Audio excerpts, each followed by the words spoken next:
What's up, everybody, and welcome to another episode of Team Chat Podcast, a video game show where we talk about games, the ones we love, the ones we hate, and everything in between. I am one of your hosts, Jarrett Wilson, joined across the power of the internet by Rachel Mogan. Buongiorno. Buongiorno to you as well. How are you this fine evening?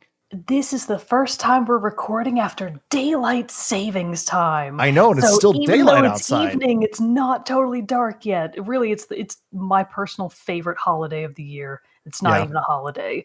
I cannot stand darkness, and I love natural light, so the winter time is pretty brutal for me. I should move to Arizona where they don't have it.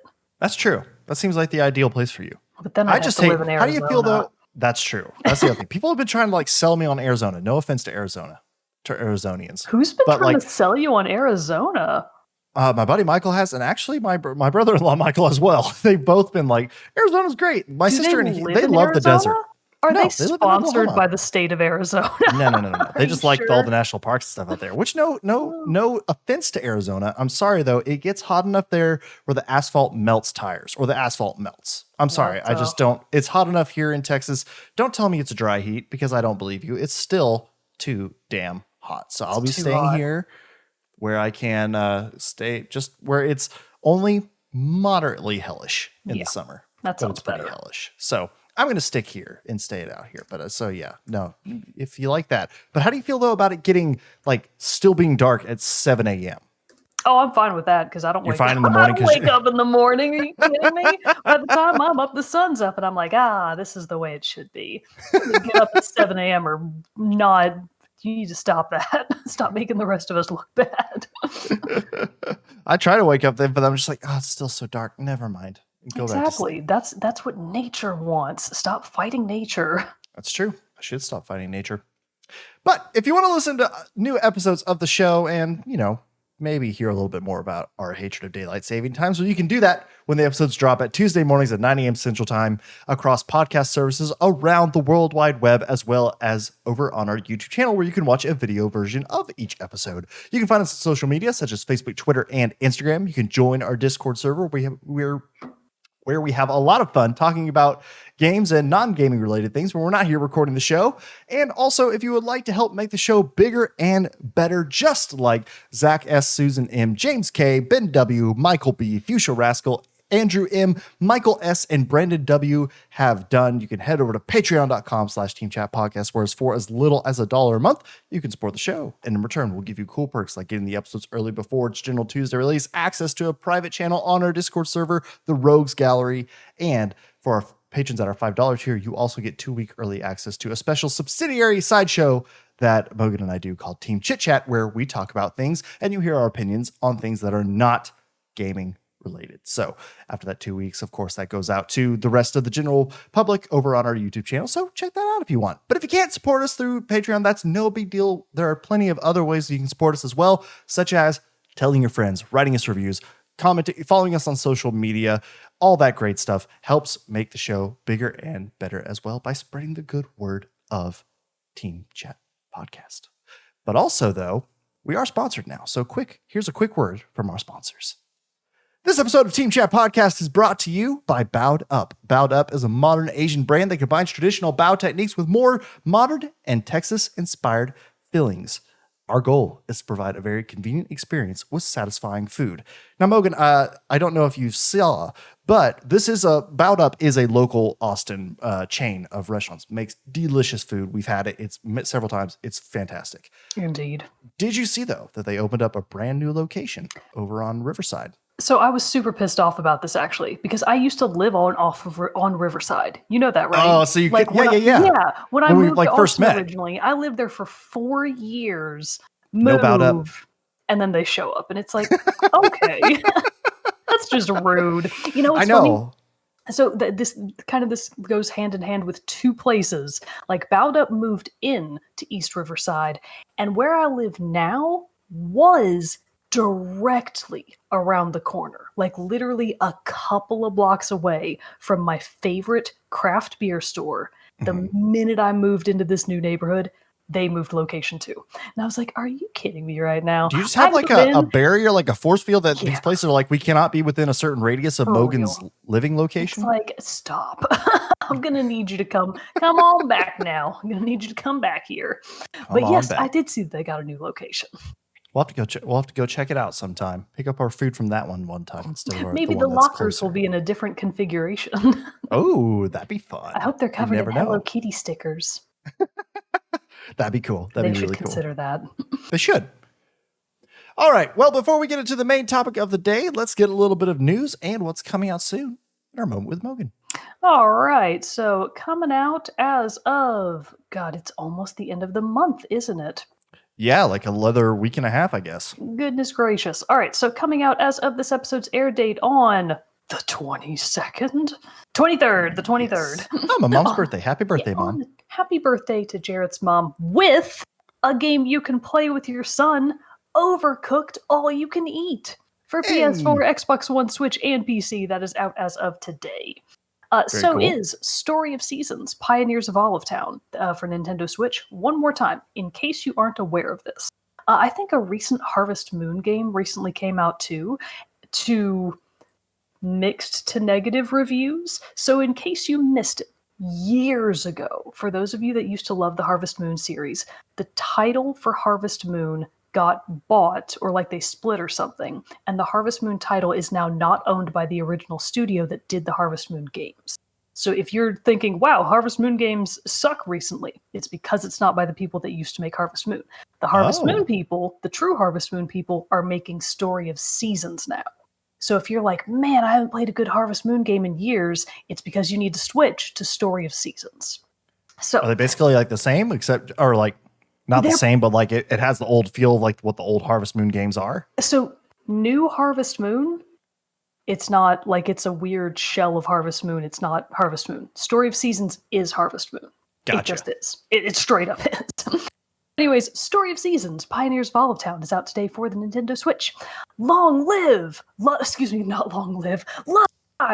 Love Live? I know this is an anime, but I think it's Love Live, because it's about, like, Japanese idol girls. So Love Live, School Idol Festival, After School YY Home Meeting! This name is crazy, by the way. There are exclamation points all over the place. There are 1, 2, 3, 4 exclamation points, and a colon, and a dash. There's a lot happening here. So anyways, Love Live, School Idol Festival, After School YY Home Meeting is out as of March 24th for PS4.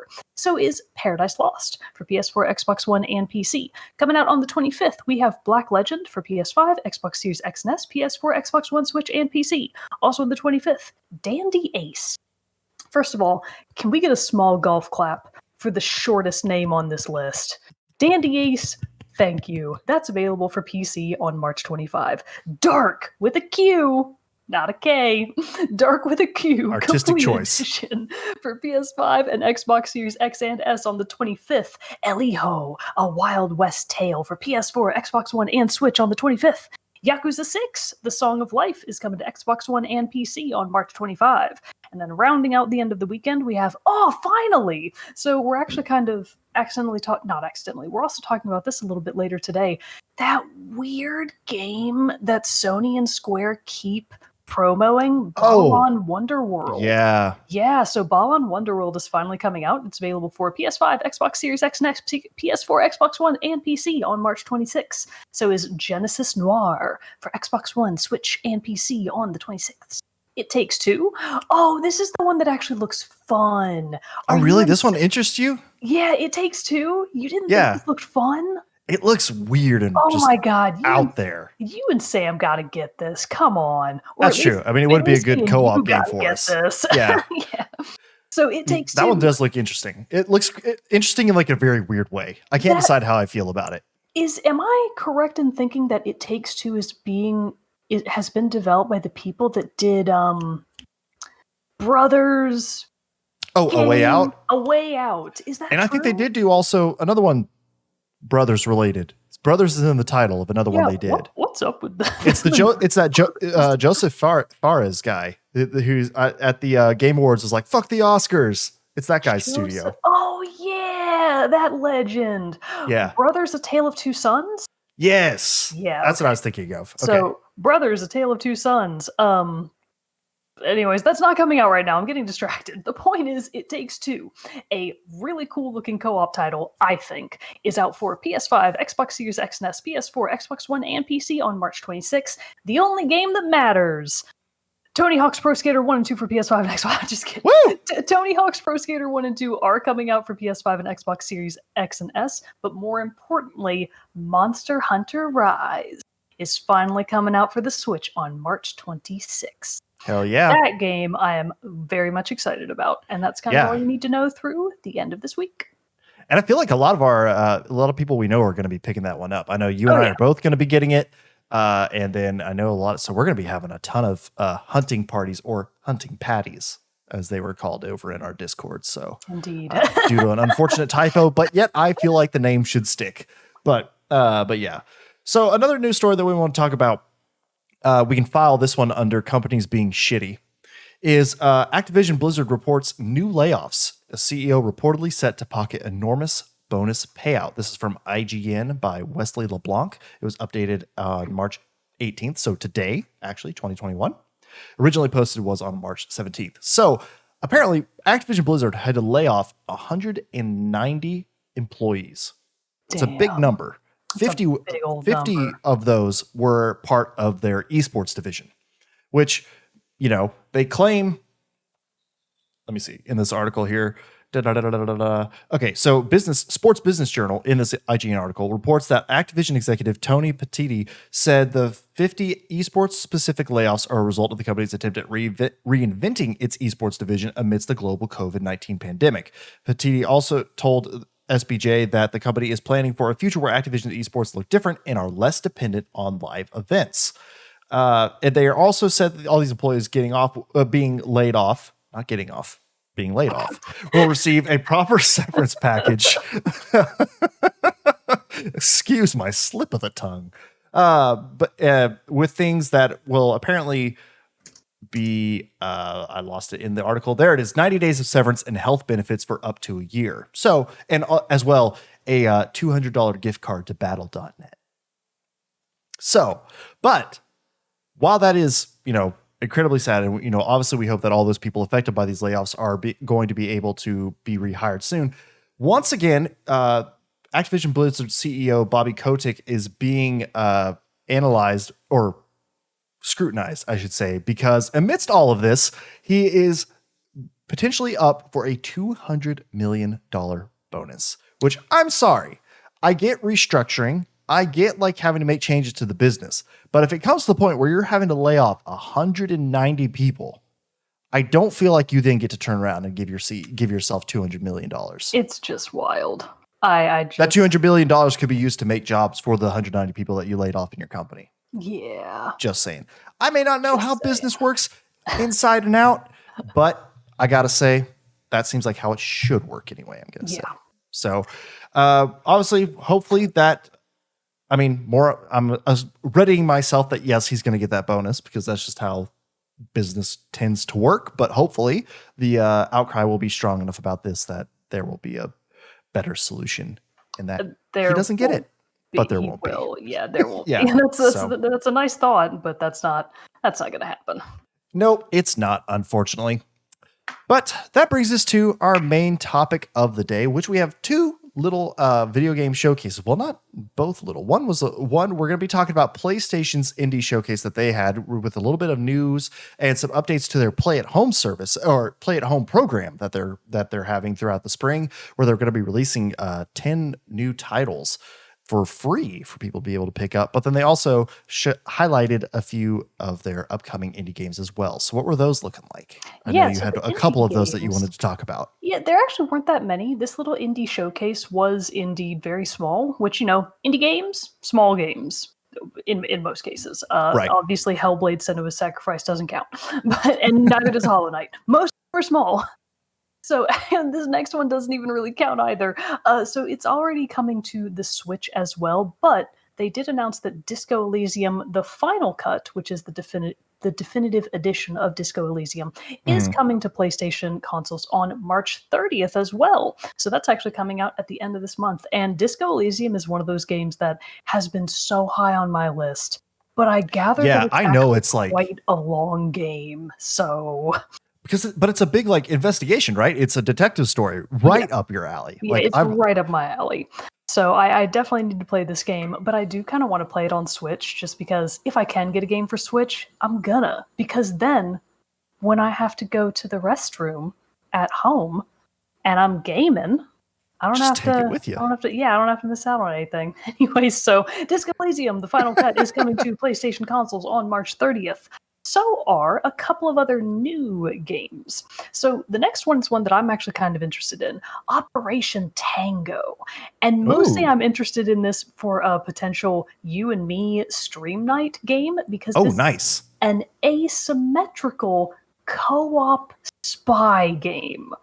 So this is a clever... I like the sound of that. This game comes from Clever Plays Studio, in which players act as either a hacker or an agent to solve puzzles. And the game launches for PS4 and PS5 this spring. I don't think it had a formal release date, but it's coming soon because we're in spring right now. I thought that one looked really cool. The next Very cool. Kind of odd, but I guess that's the point of indie games. So Chicory, A Colorful Tale. So Chicory, A Colorful Tale. In Chicory, A Colorful Tale, players must restore colors to the world with a magical paintbrush. The developers said that they want to center the player's individual creativity at all times, and that players will have many options for customizing their worlds. It does look like a very soothing game. Basically, it's like it looks a lot like a coloring book in that it's very just a black and white, very animated, drawn world, and then you just take this paintbrush and go blam, blam, blam, and cut and color it all however you want. So that's cool, I guess. The next one is this one I thought was so weird. Nour, and that's spelled Nour. Nour, Play with Your Food, combines adaptive music with good-looking food. So basically, you're just like playing with really well rendered food, like literally, like in preparation and presentation, and the music reacts according to what you do. Oh, and that's hilarious. The different foods have different sounds to play with. So it's basically like, okay, you play the foods like little instruments. It's a wild concept, but All right. know what? That's exactly what we rely on indie games for. So, Nour, Play with Your Food. Weird game. I like it. Interesting. And that game will launch later this summer. The next one is Where the Heart Leads. Well, interestingly enough, so Where the Heart Leads is being developed by Armature Studios, who previously made Metroid Prime 3. Oh. So that's weird. Because Where the Heart Leads is not Metroid Prime 3, that's for sure. Yeah. But this game will launch on July 13th for PS4 and PS5. Where the Heart Leads is a choice-driven story following one man through his past and present and future as he reflects on his life and the pivotal moments where one choice or another made him who he is. You can then change what the different things that happened in his life to affect other outcomes. So the game features dozens of endings depending on what path the player takes. I thought it looks cool, but that's probably not the kind of game I will be picking up. The next one, and this is a rare one for me, is a VR game that I would actually consider potentially buying. Wait, what? What? Really? From you who said that VR's you don't like it and you're waiting for it to die? Mostly because I feel like this is a great use of VR in that this game is called Puzzling Places, a 3D jigsaw puzzle game. So basically it's just using VR to be able to put together these extremely complex 3D jigsaw puzzles. And I'm like, yeah, that's the kind of stuff I would like to have VR for, because in real life, the type of puzzle you're putting together has to adhere to gravity and the rules of physics. In a VR space, it can just float in empty open space, so they can be shaped like whatever they want. In the trailer, they showed a couple of different ones, like a boat, a castle on a cliff, and even the cliff was included. It was really cool. So Puzzling Places. I don't think it has a firm release date, but it's scheduled to come out for PSVR later this winter. And then the last one, rounding out this little indie showcase, Heavenly Bodies. So coming out later this year, Heavenly Bodies is a physics-based puzzle game set in space using the DualSense controller. So it's going to have the gyroscopics, which I Very love. nice. I love that kind of stuff.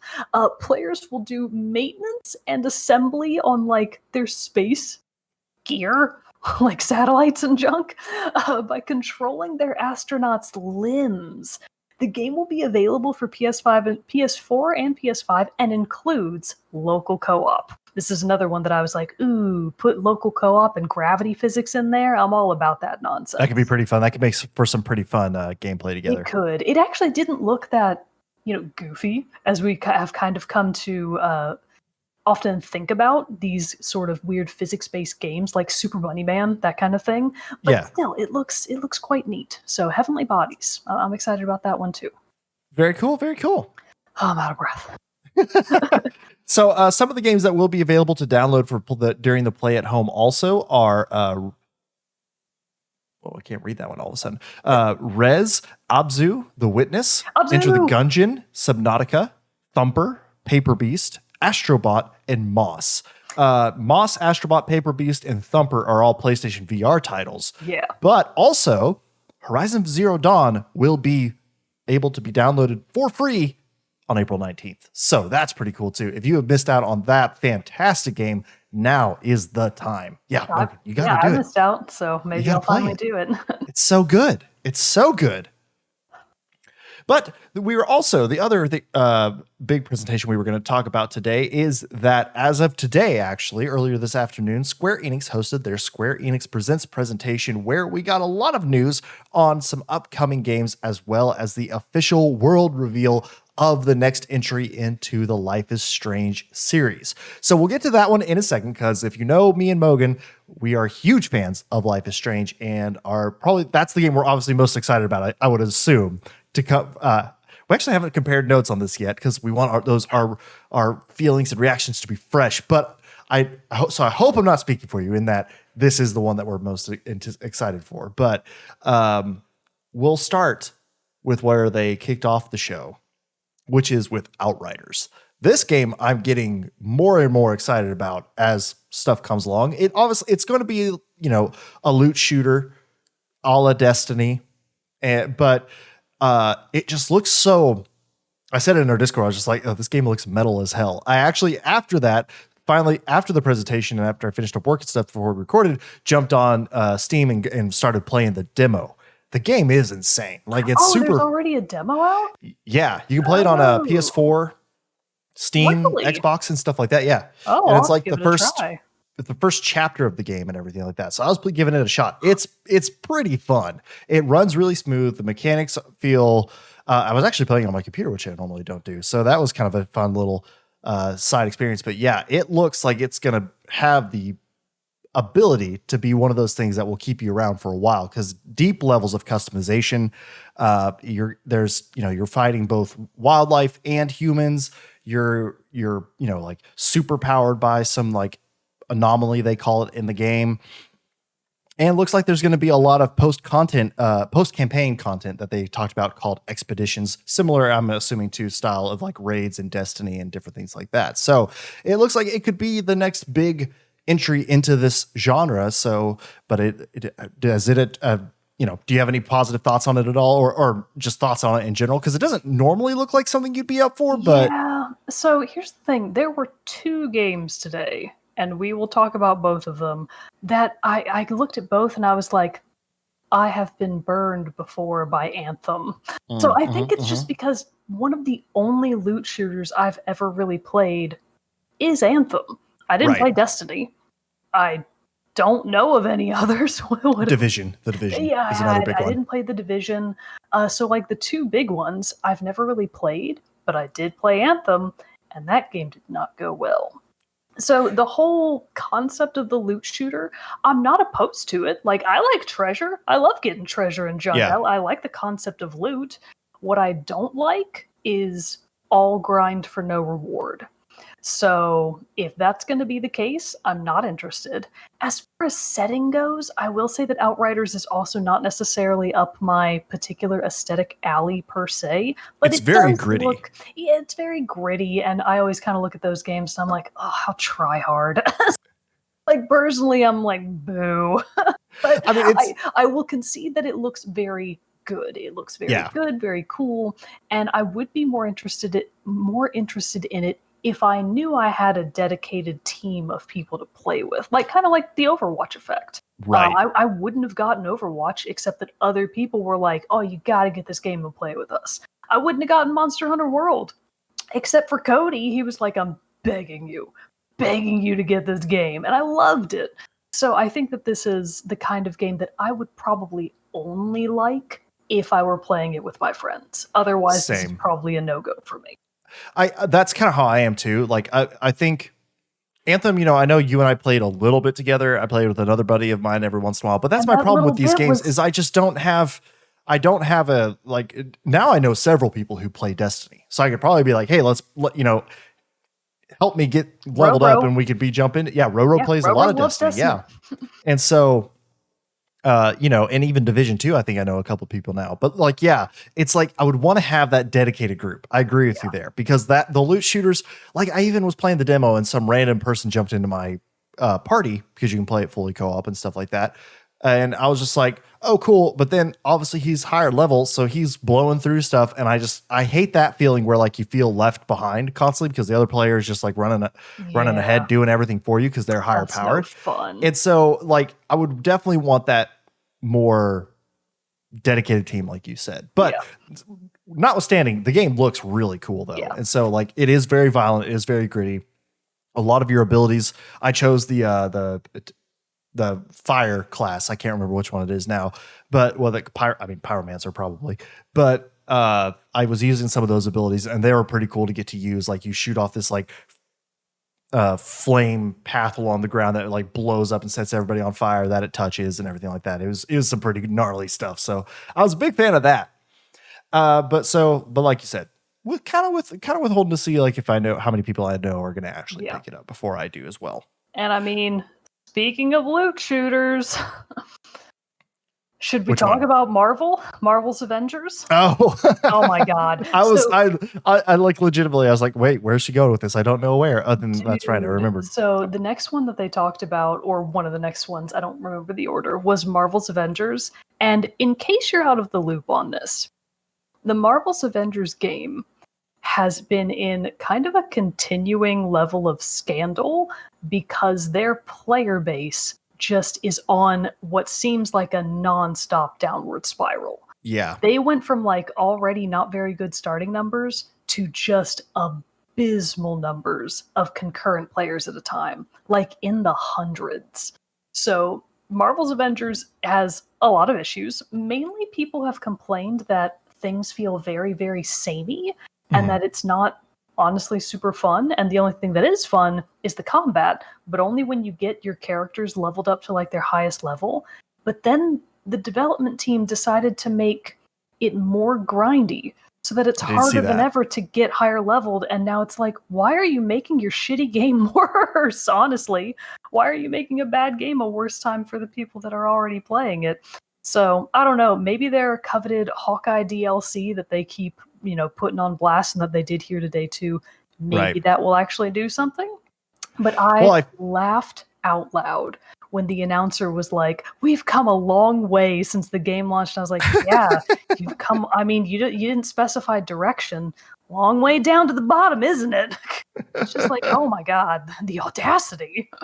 Well, it's just one for me. Again, yes, it's a loot shooter, but also like it just didn't capture my attention at all.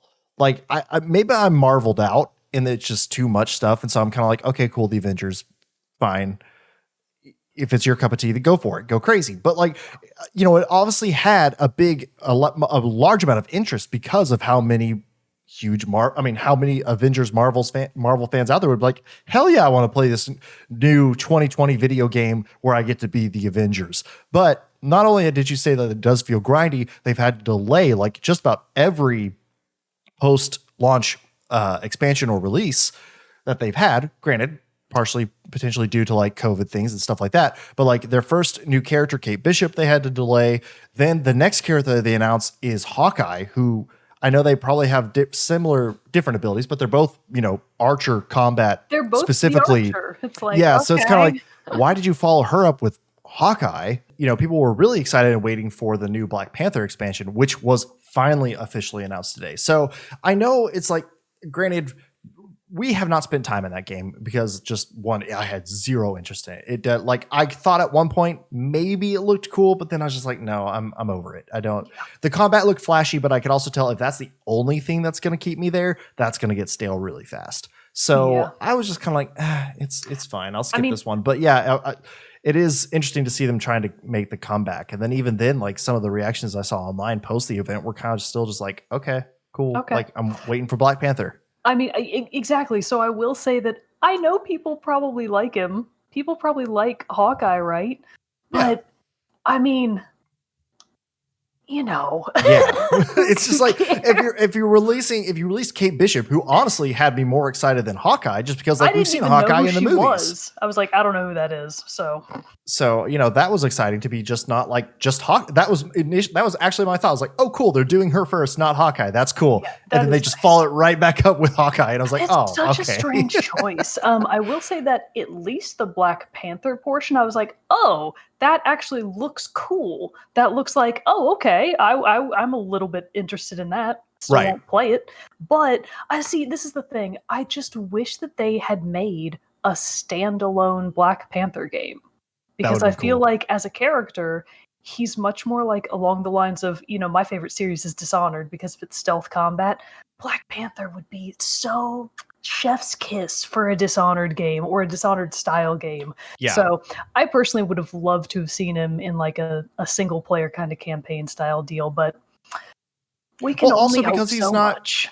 Like obviously Black Panther was in a few of the movies, but there's not like we haven't had Black Panther games before. It's not like Spider-Man where we've had like several Spider-Man games and stuff like that. It's like that'd be really cool. I would be more into that. Yeah. No, I agree. That would be interesting.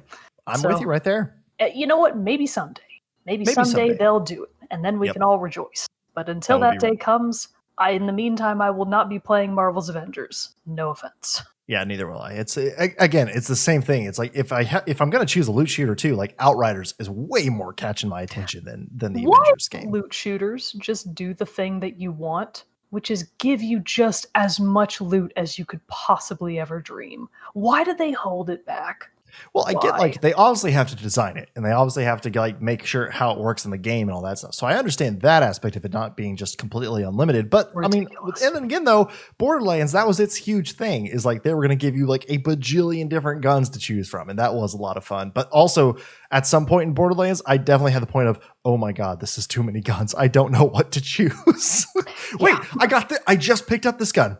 I shot this guy, and now it's the exact same gun, but it does 1 damage more per second. Yes, it was a lot of that stuff. Sometimes it felt like, but sometimes it is. They also had a lot of announcements for Tomb Raider during the event, being that Tomb Raider is celebrating its 25th anniversary, which is really cool. But they also said there's going to be like Lara Croft is now in Fortnite. They're going to have Croft Manor be like a playable area within the Fortnite creative section. Which honestly, that's kind of cool. At least it's Croft Manor. Cool. Everybody likes a manor.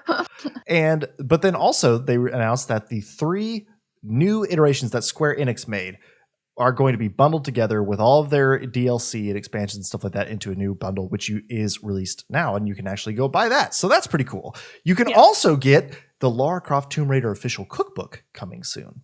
I wanted to. I laughed so hard. I laughed so hard. I think if we were going to rank weirdest announcements from everything that happened today, that cookbook would be number one. I was like, why are you talking about that here? Like, you think these people in your audience are like, oh, sweet, a Tomb Raider cookbook? I was just like, okay. It's so weird. Sure. I even like to cook, and I like Tomb Raider, and I was still like, no, I don't want that. I want a new Tomb Raider game. Right. But I will say that the trilogy collection is nice. For anybody that obviously hasn't played any of those games before, I really enjoyed Tomb Raider 2014. So, if you can get that one and all of its DLC and then the other two on top of that and all of their DLC, that's a good deal. Go for it. Yeah, no, that game was so good. I love that one. I still need to play the other two. I am behind on that. But watching the montage for the bundle, I was like, damn, I need to play those. Yeah, because I remembered how good the first one was. And I was like, I got to get back onto those. They also announced a few new mobile games that are coming out based off of some of their properties, such as Just Cause, Hitman, Sniper, Assassins. Space Invaders is getting some new iteration, which they said is going to focus heavily on augmented reality. Yeah, that's pretty cool. That is exciting. I like Space Invaders is just an all-time great. Let me kill 5 minutes kind of game. Like you can just pick it up and go and, and play through a few levels and go through it. And it's obviously one of the longest running video games too. And so it's really cool to see yet another new iteration, which AR could do a lot of really cool things. Like, could you project the game on your phone, through the camera and it's projecting all the thing up on the side of a huge building? That'd be cool. That'd be really cool. That'd be awesome. Did you notice in the Just Cause mobile trailer, how close of a look did you get at the villain? It showed a little bit. He kind of looked like Lex Luthor-ish. See, it showed him very briefly. I didn't think he looked like Lex Luthor. I did think he looked like a dead ringer for Jeff Bezos. I was like, did really? They put Bezos in this game? He looked just like him. I was like, oh my God, they're beating up Bezos. Yeah. That's hilarious. I did not make that connection. I was like, 2 thumbs up. Love it.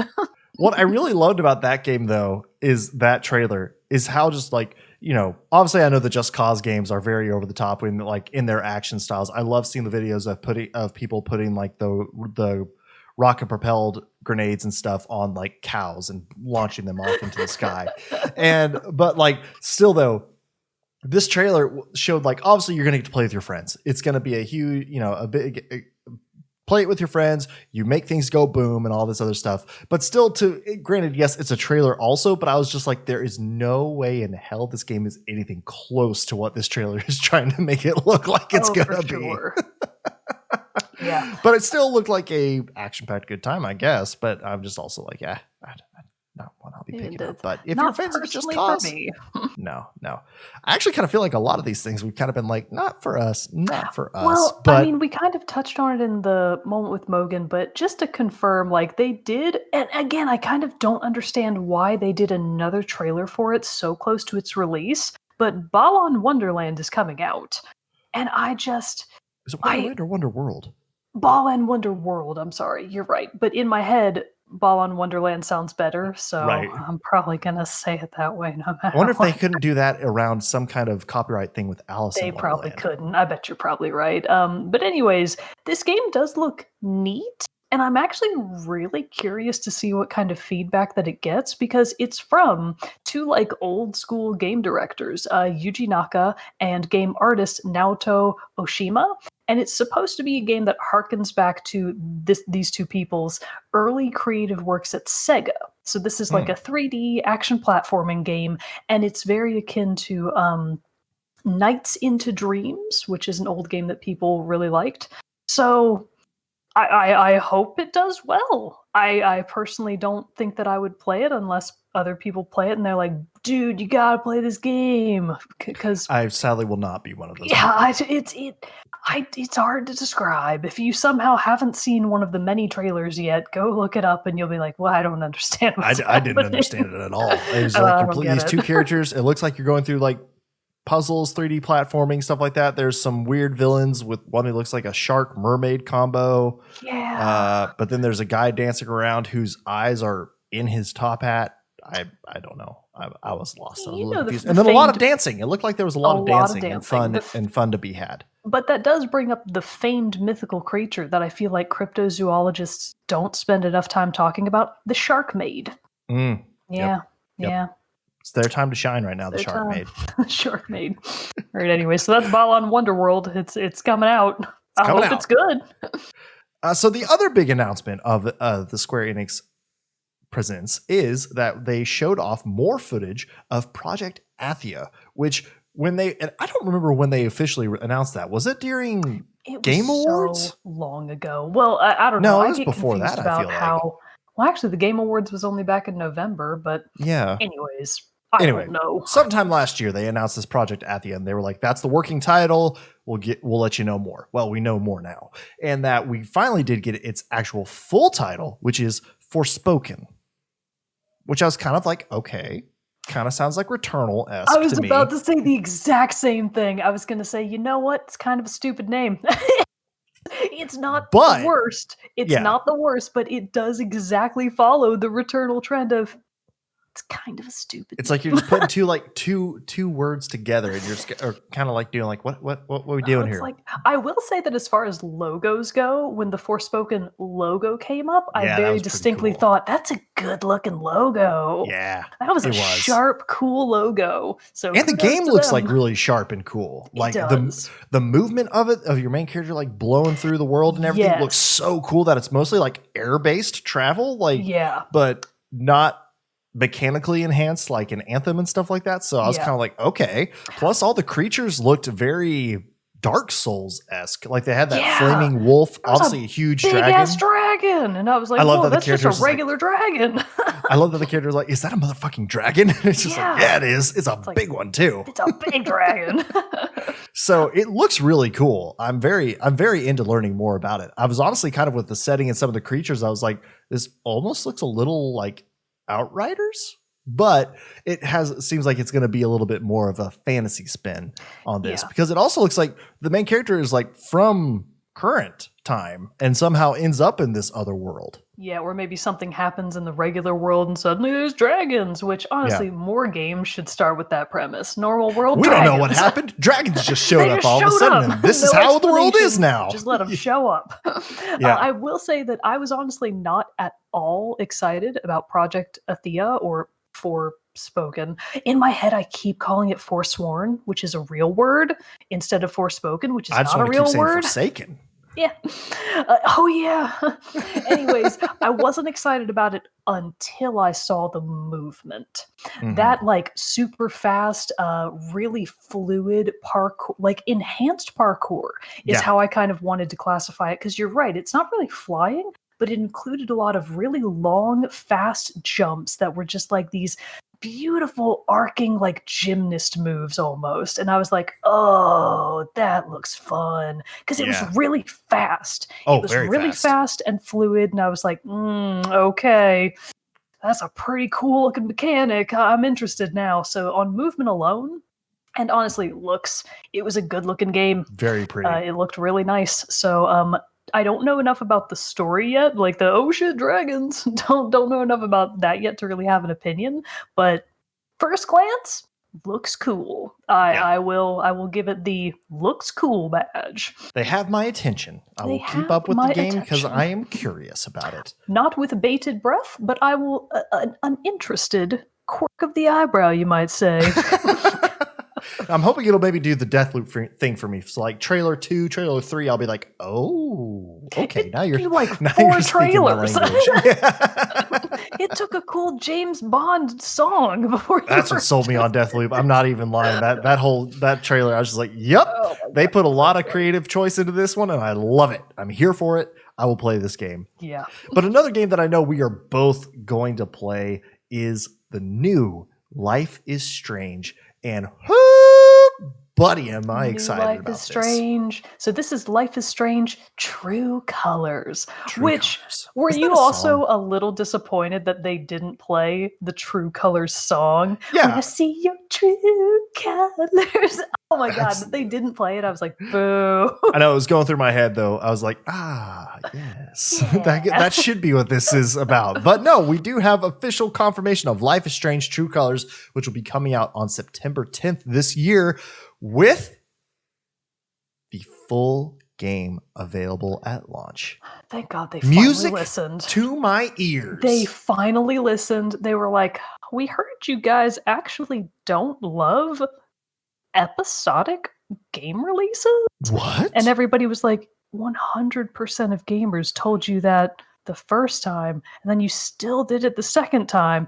Third tries the charm, baby. They finally got the message. Couldn't be happier. Oh, that just made me so happy when they said that. They saved that to like the very end of the showcase, the trailer, and learning all about it. And man, though, I'm very into the setting. I'm very into like learning how you're going to use the ability, because you're going to be playing as Alex Chin, who is played by Erica Mori, and she travels to Haven Springs, Colorado. I thought at first we were going back to Oregon. I know. I was like, that's just Oregon again. We're still in the Pacific Northwest. But then I realized in one of the shots, there's a Colorado flag hanging on the wall behind her. And I was like, oh, okay, it's Colorado. Okay. It's the Oregon of the Midwest. Exactly. They managed to like not make That's it a Oregon. Great way to describe Colorado. Still Oregon. I swear, they only know one location in the world, and it's Oregon. It's like, but they make it look pretty. They make it look pretty. They do make it look real pretty.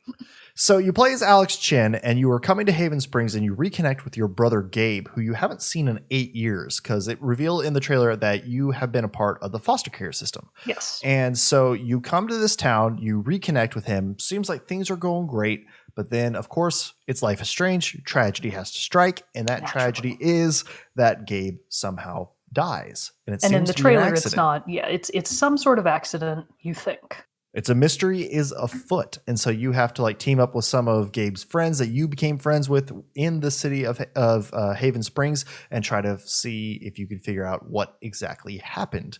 And obviously, you know, the big thing about Life is Strange is that the characters have some kind of special ability. Max Caulfield in the first was able to rewind time.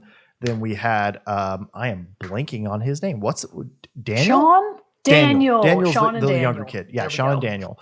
Daniel had like telekinesis and stuff like that. And so now Alex's ability is the power of empathy. Like she can see people's like special emotions. Psychic empathy, not just regular empathy. Right.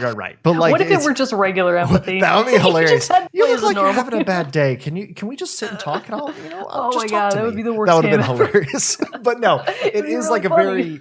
It is very like a psychic power of empathy, where that you see the emotions of people represented through colorful auras that like surround them, and that like then allows you to like gain insight into them, into their motivations, what's going on in their head. But then it also said, which I'm very curious to see how this plays out, that if the emotion becomes too overwhelming, it like causes some kind of reaction or outburst from Alex. Yeah, I mean, the way the trailer made it look is that if the other person's emotion is too strong, it will take over Alex's own emotional state.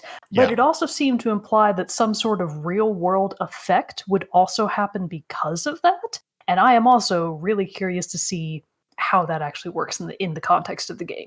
Well, because didn't it show a couple times in the trailer that like an explosion? Yeah, it looked like a little a burst like of a energy. Shockwave. Yeah, like a shockwave. And I was like, so, what does that mean? That is very curious to me. I'm very interested to see how that plays out. But also, this one looks like it's going to be a little bit more open world-esque than, I mean, open world set within the bounds of the city, but still, you know, Life is Strange 1, you had to have a load screen every time you left Chloe's bedroom to go to another part of the house. This one looks like you're going to be able to walk throughout the city. There's going to be way more people and NPCs that you can interact with and just talk to. And I feel like that, you know, you're going to find those side quests, you're going to find, and that's all going to obviously work its way into your ability.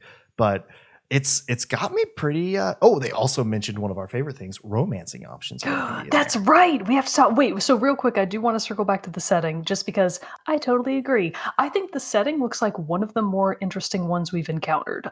You know, obviously, exactly like you said, in all of the previous Life is Strange games, any explorable area is pretty contained. Right. I think that some of the more open ones I can think of were the brief scenes where you were able to walk around at school. In the first Life is Strange game, those were pretty open. You had a pretty good amount of area to be able to cover. And in Life is Strange 2...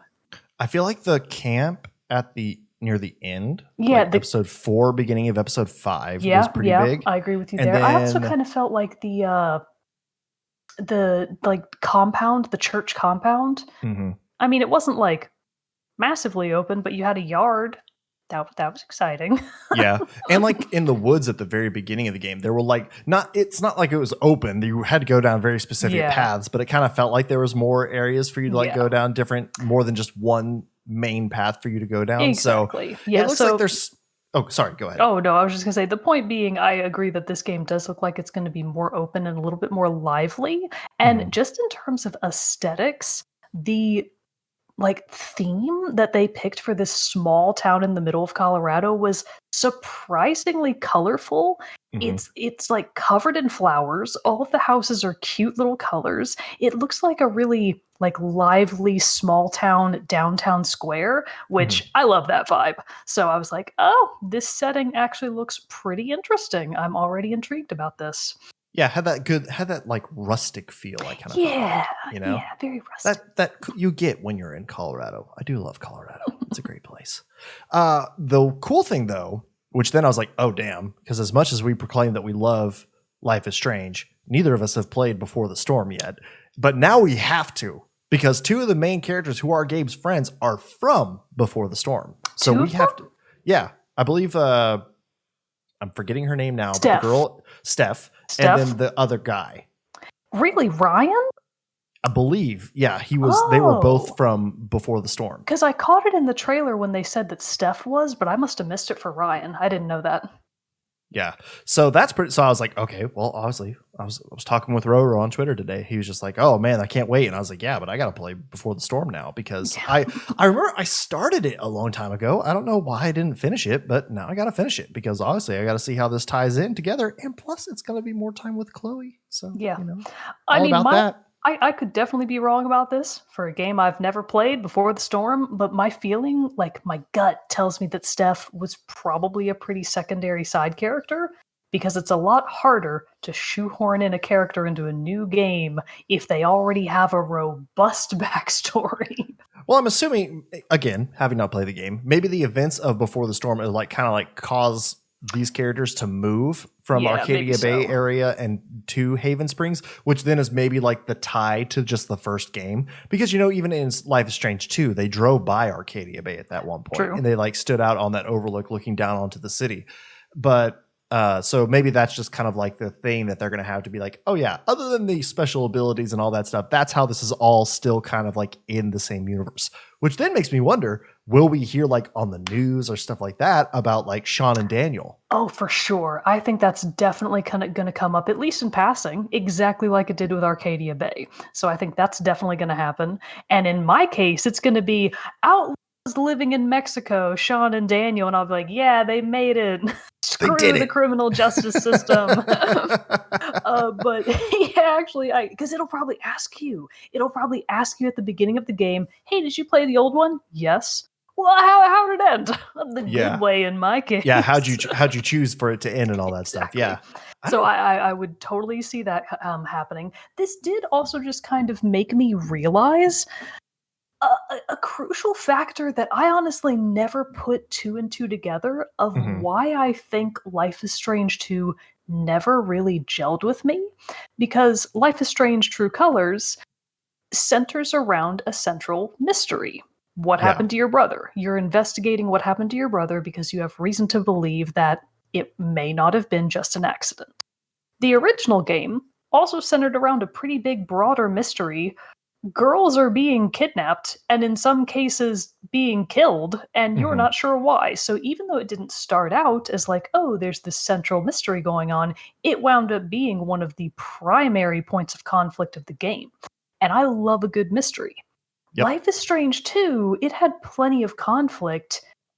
There was no mystery per se, because even though you weren't sure where Daniel's powers came from, the game made no effort to like explore that concept further. It was just like, he has powers, that's it, end of story. Everything else was just like factual stuff of, we're on the run. Now we're here and we're on the run. Now we're here and we're on the run. And there was no deeper mystery. And as someone like me who is so attached to the idea of investigation, I was raised on Nancy Drew. You can't just take my mysteries away from me. I had like an epiphany moment of like, oh my God, is that why I didn't like that game? Because there was no mystery. So I have, as a result, even though even though True Colors is not being developed by Don't Nod, for anybody that isn't already aware of this, Don't Nod is not making the Life is Strange series anymore. They have since moved on to other things. Don't Nod is now in the hands of studio I looked up earlier, but immediately forgot. Life is Strange. Oh, wait, who's making it? Yeah, who's making it? Oh, Deck 9. Deck 9, there we go. Anyways, so Deck 9 are the new developers of the, I guess, in name, Life is Strange series. It is worth mentioning that last year, late last year, I think in December, the Don't Nod team did release a new kind of narrative story-driven game called Twin Mirrors, which I did not play, don't know anything about. Honestly, that one just flew right under the radar for me. So I have no idea what that game is about or how alike or dissimilar it is to the kind of narrative storytelling that Life is Strange is also known for. So I'm interested to see how much True Colors feels like a Life is Strange game, but I'm kind of at a nice middle ground right now where Life is Strange 1 was amazing. Life is Strange 2 set that bar nice and low. So now really True Colors is set up for a comeback, because as long as it's any better than Life is Strange 2, for me personally, I will be very happy. I know some people love that game. Sorry. Yeah. Well, I mean, to each their own kind of thing. But like, I agree with you. It does look like they've taken the feedback, especially that it's not going to be a episodic release now. 10 out of 10. They did say though that they have chapter selection, like you'll hit chapter breaks, but like the whole thing is still there and you could keep playing the next chapter. You don't have to wait like 2 weeks or 3 months or whatever for the next episode. And which it was funny that they were like, you'll want it for emotional breaks. So I'm like, I have no doubt. I'm just glad that I can still just start playing, and I can sit through and play the whole thing in one go and not have to wait months or almost a full year. Life is Strange 2, like we had to with the last one. So that was all pretty exciting for me. And then also too, seeing that there's going to be romance options, like that's pretty fun. Although I guess that was in Life is Strange 1 too, one as well. I mean, to an extent, it was pretty. We all know who the true waifu was. Exactly. So, there was a distraction that you could, entertain if you wanted, but you all knew where you were going. We knew where the story was going. Exactly. And Life is Strange 2 kind of had that option, but it wasn't because you cycled through a cast of characters in each individual episode. And you were on the move, not necessarily the best time to be like, that's what I mean. So, let me settle down. Yeah, another thing that I like about True Colors is that it is going to be based in one place, which, again, one of my primary complaints about Life is Strange 2 was that it never felt like you had time to form attachments with other characters because you were constantly on the move. It was a feature of the game.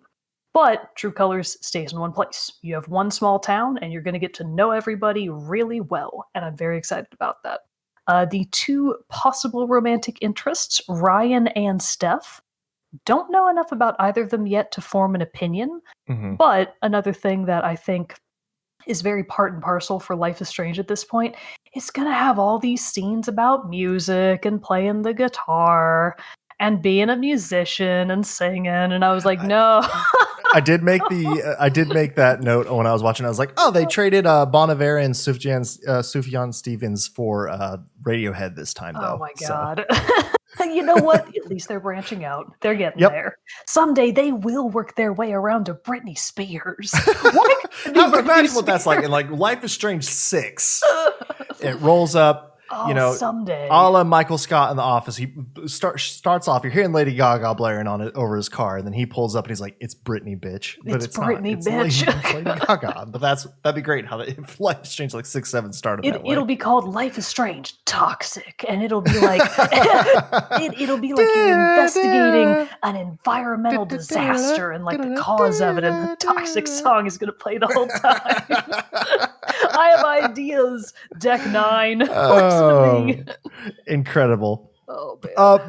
But so if you're like us though and haven't played Before the Storm, well, good news, because there was another announcement that their Life is Strange 1 and Before the Storm are coming out with an enhanced edition that'll be coming out in the fall, or either bundled with the complete edition of Life is Strange True Colors. So That's They're pretty cool. marketing it as like a remastered version. So Mhm. awesome. Life is Strange, the first game, is by now pretty old, actually. It's crazy to Yeah, think about it. But that game, 2013? yeah, like 2013, 2014. Yeah. So it's been a while, and that's a great game that I think happily deserves a re-release and a remaster. Kudos. I mean, I'd play it again for sure. I will too. And the last one, the last like really cool thing I was like, oh, this is awesome, is that Life is Strange True Colors is fully motion capture animated. So Yeah. that is going to mean like we're going to see it increase, like just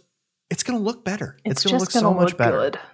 The animations are going to be a lot more fluid. You know, I will say that about 1 and 2 kind of stilted a little bit on some of the animation choices. And so I feel like this is going to really translate well, bringing just a whole new level of freshness and just like crispness to this game. That's going to be great. I mean, just from what we've seen so far of the trailer, I thought it was a really good looking game. The environments looked really nice. The graphics were really pretty. Life is Strange was never an ugly game, but it certainly wasn't the most advanced graphically advanced game. So it's nice to see it with a fresh coat of paint on top.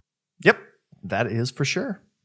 Well, I think that was pretty much all of the cool things that I had on Life is Strange, and then also just in general from this Square Enix Presents. Did you have any other notes on it as well? No.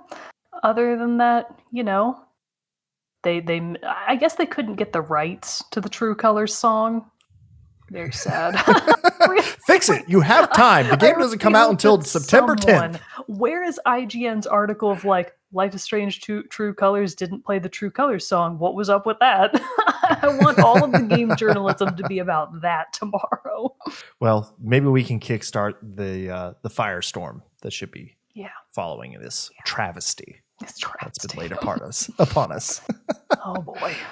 Well, if you had any thoughts about the Square Enix Presents or this PlayStation Indie Showcase earlier this week, you know, or thoughts in general about Life is Strange, because it's pretty cool, exciting stuff, well, then let us know, because we would love to talk about it with you. So send us an email at teamchatpodcast@gmail.com.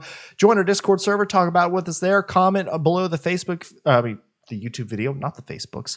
You can comment on our Facebook as well, but you know, whatever. Wherever you're entertaining and interacting with the show, leave us a comment there. We'll get in touch with you and talk about all this great stuff. But that concludes this episode of Team Chat Podcast. Until next time, everybody, I am one of your hosts, Jarrett Wilson, joining in with my co-host, Rachel Mogan, as she gives the heart emojis as we sign off. Did we forget to do them earlier? We did. Oh my God. Okay, anyways, heart emoji. Heart emojis, we forgot. We love Sorry. you. Love you. Smooches. Bye. Smooches. We'll see you all next time.